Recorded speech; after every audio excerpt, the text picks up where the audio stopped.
to week 3 of Football Food with Chef Amy. I'm Chef Amy. This week I goofed. I jumped the gun because I saw that the Rams are playing the Browns, and I normally do a dish from the home team, which would have been Cleveland this week, but I got all excited because LA, fun food out there. So I really got excited because I wanted to do French dip.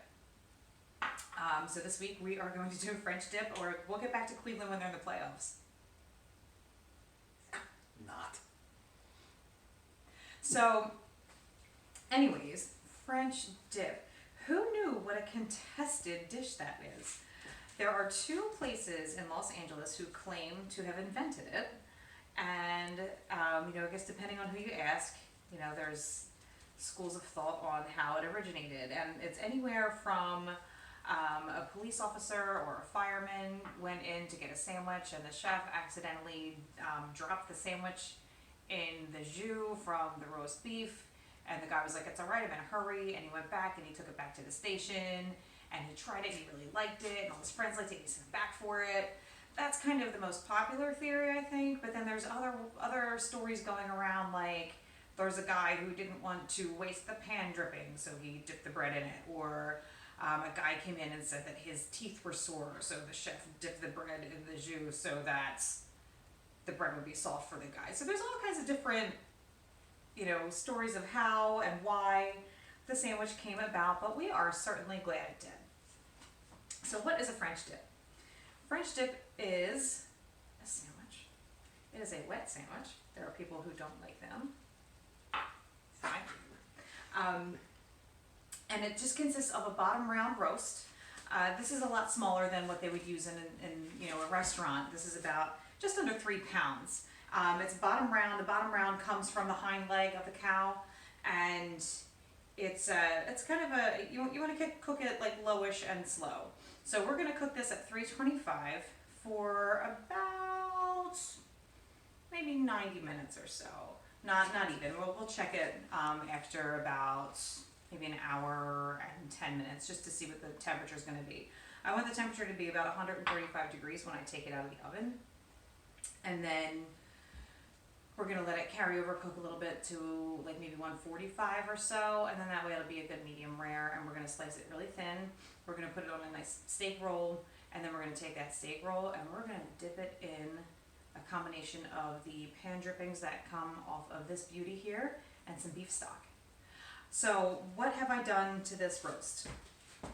I have covered it with a mixture of just simply ground garlic or granulated garlic, sea salt, and fresh ground pepper. And then this lovely mixture that you see underneath it is called mirepoix. That is the French term for carrots, celery, and onions.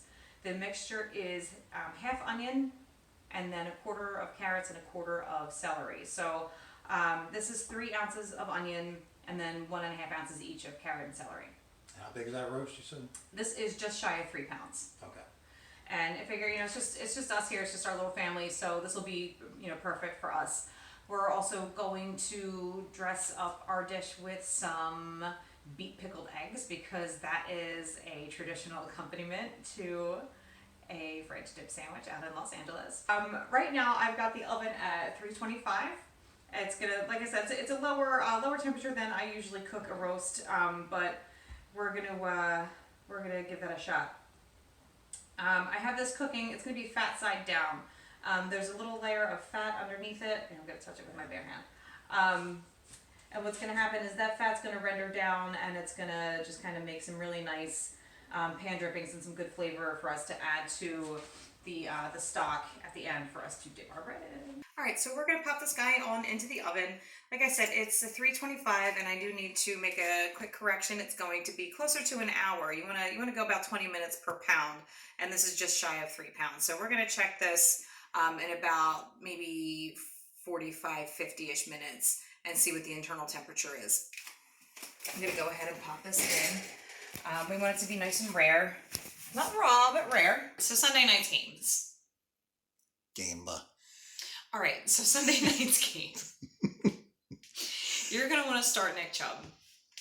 The Browns really need to establish the run game. They need to establish it early. They need to keep the Rams offense off the field. Sam Darnold still has mono.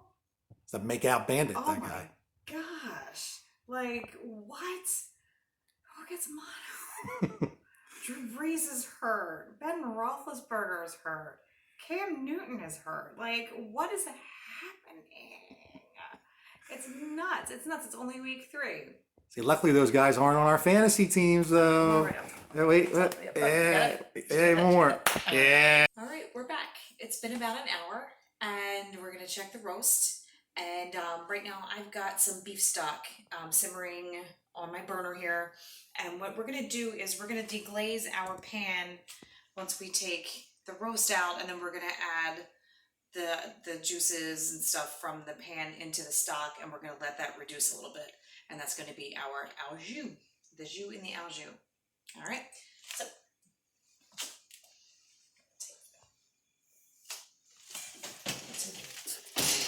take the roast out. Okay, that looks pretty. Let me get a good shot of that sucker. All right. Wow. And I'm just gonna check the temperature of our meat, make sure we're good. Yep, right now it's 135, 136, which is great. So I'm going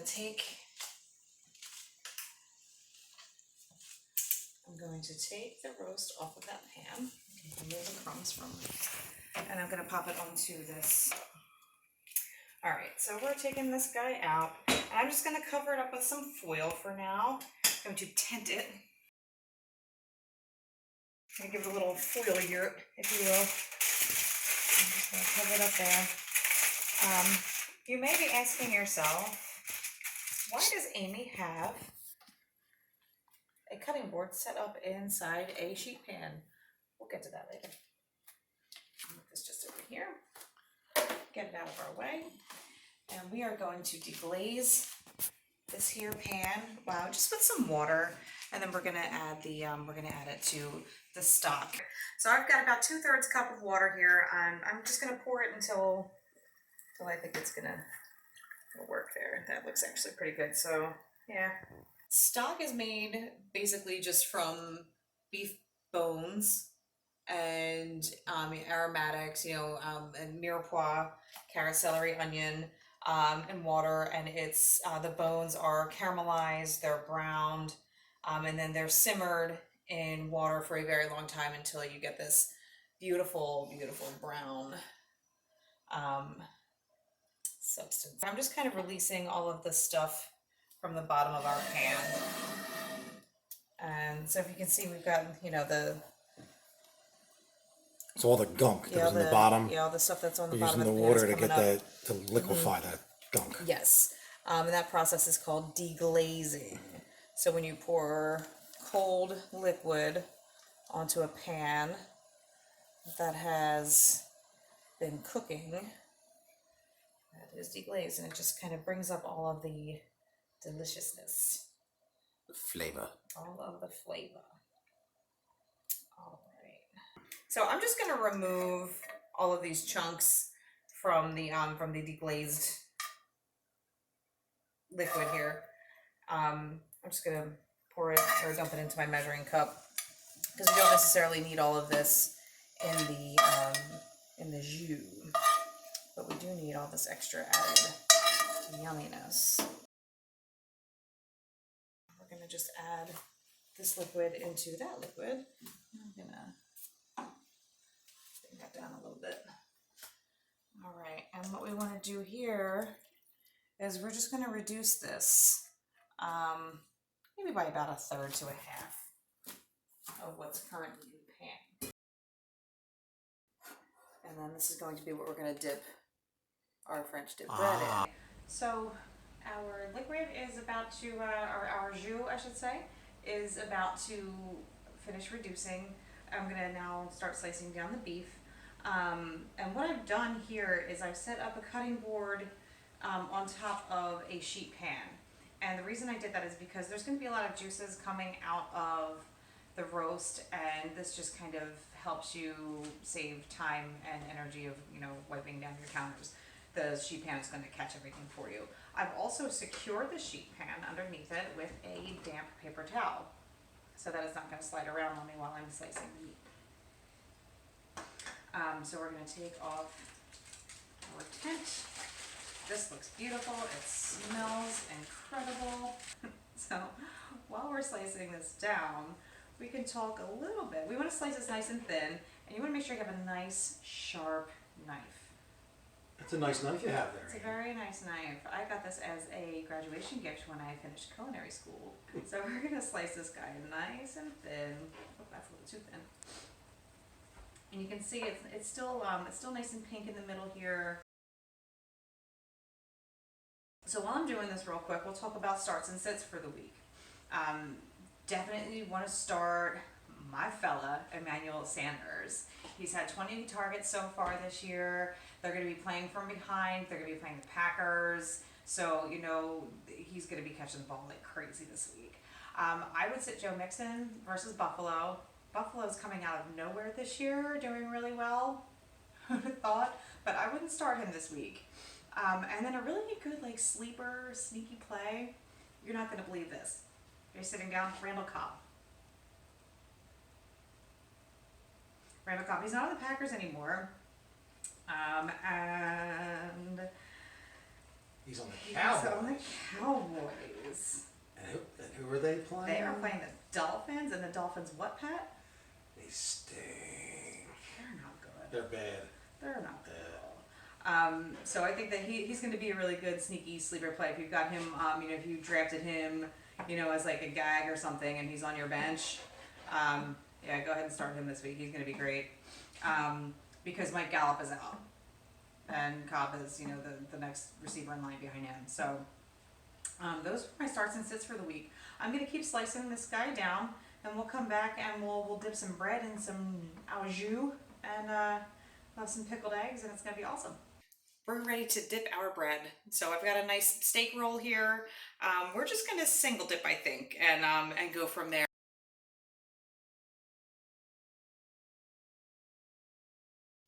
So our side accompaniment today is going to be beet pickled eggs. So I hard-boiled 8 eggs, and I took 2 cans of beets in their juice, and I removed the juice, and I added about 1/2 cup of apple cider vinegar, 1/2 cup of sugar, and then 5 or so peppercorns, 2 bay leaves, and a couple cloves.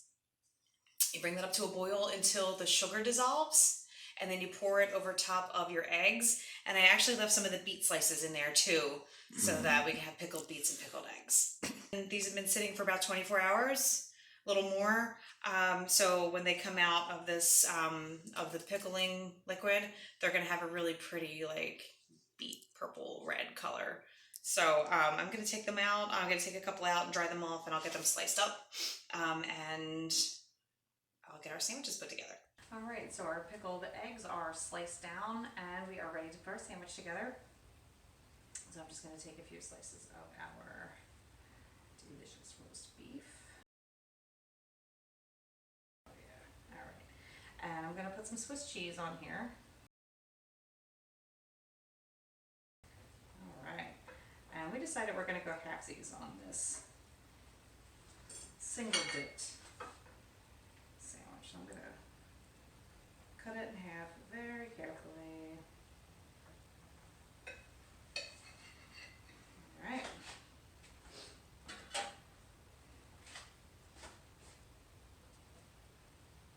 All right. Here we go. There we go.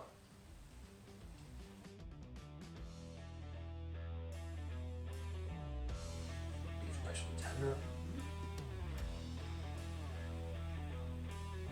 Just the right amount of wet sandwich. I do like how you can taste the beets. And Yep. given that I love beets, I'm good with it. Yeah, I can do it. All right, sorry. You stick with me, you live longer. All right.